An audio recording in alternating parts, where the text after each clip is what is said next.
May tinatanong ko sa kaibigan ko na gusto ko siya. Labas ka na. Ayaw maliga.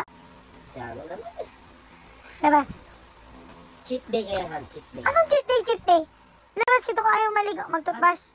Pagod na ako, di ba? Alam ko, mag-toothbrush ka, maglamos ka, maghugas ka. Sabi, pag daw pagod ako baligo. Sa'yo lang ako naliligo ng dagat. Ay, di kita pinaliligo. Maghugas ka, mag-toothbrush ka, maghugas ka ng itlog mo. Bilisan mo. Ba't ako kasi ito? Bilisan mo na. Ano na ang pagod, Ani? Pagising ko na umaga. Pupunta ako sa site. Nandun ako. Nasis ko yung mga tao, nasis yung mga kailangan nila, yung mga kulang nila, hinahanda ko. Tapos tatawag ka, kailangan mo dito. Sige mga pangailangan mo. Pagkatapos na babalik na naman ako doon. Ano saan ako uwi? Alas 7 ng gabi. Tapos niyakan mo pa ako magbangko. Ano gagawin ko? Mag-toothbrush ka doon. Ano naman kilala mo ng toothbrush? Ano, mag-toothbrush ka doon. Sa jowa mo, masipang mo toothbrush. Lahat. Bakit palagi naman sa akin yung mga putang naman yan? Bilisan mo na, sumunod ka na lang para lumamang ka.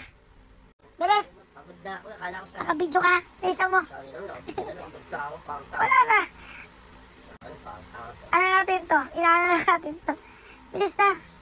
Ano, bigyan mo naman ako yan, parang ako. Bilis na ba? Bigyan mo ako yan! Ay, totoo pa katamad. Yung jowa ko tawad mag-toothbrush.